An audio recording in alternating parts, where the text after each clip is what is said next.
হবু শ্বশুর কি করলো? ঘুমের মাথালে উড়ে কয় বাবা গাঁজা খাবা।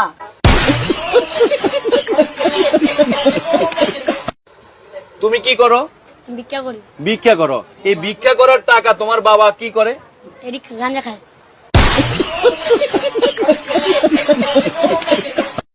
তোমার ভিক্ষা করার টাকা দিয়ে তোমার বাবা কি করে? গাঁজা খায়। আগে খায় তখন খায় না, নিজে ইস্কা চালায় নিজে খায়।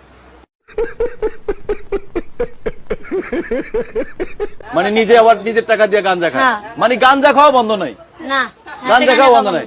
আর হলো এই আর এক মানে হলো ভিক্ষা করে, এর নাম কি? আলামিন। এর নাম কি?